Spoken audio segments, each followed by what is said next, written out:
ప్రముఖ ఈ-కామర్స్ దిగ్గజం అమెజాన్ భారత్లో భారీ పెట్టుబడులకు ప్రణాళికలు ప్రకటించింది. 2030 నాటికి తమ వ్యాపార కార్యకలాపాల విస్తరణ కోసం సుమారు $35 బిలియన్ పెట్టుబడి పెట్టనున్నట్లు వెల్లడించింది. ఏఐ ఆధారిత డిజిటలైజేషన్, ఎగుమతుల వృద్ధి, ఉద్యోగాల కల్పనపై ప్రధానంగా దృష్టి సారించనున్నట్లు కంపెనీ సీనియర్ అధికారి ఒకరు తెలిపారు. అమెజాన్ సంభవ్ సమ్మిట్ సందర్భంగా company senior vice president Amit Agarwal ఈ ప్రకటన చేశారు.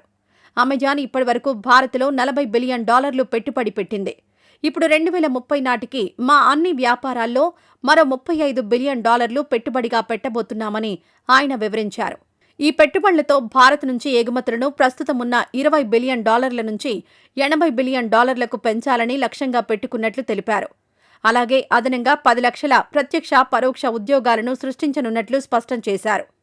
ఈ పెట్టుబడి ప్రణాళిక మైక్రోసాఫ్ట్, గూగుల్ ప్రకటించిన పెట్టుబడుల కన్నా చాలా అధికం. కీస్టోన్ నివేదిక ప్రకారం అమెజాన్ భారత్లో అతిపెద్ద విదేశీ పెట్టుబడిదారుగా నిలిచింది. ఈ పెట్టుబడుల ద్వారా ఫిజికల్, డిజిటల్ మౌలిక సదుపాయాలను మరింత బలోపేతం చేయనున్నట్లు అగర్వాల్ చెప్పారు.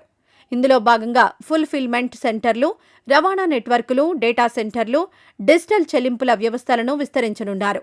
ఎగుమతులను ప్రోత్సహించేందుకు ఎక్స్పోర్ట్స్ పేరుతో ఒక కొత్త కార్యక్రమాన్ని కూడా ప్రారంభించారు. దీని కింద దేశంలోని సూరత్, తిరుపూర్, కాన్పూర్ వంటి 10 తయారీ క్లస్టర్లలో ప్రత్యేక కార్యక్రమాలు నిర్వహించనున్నారు.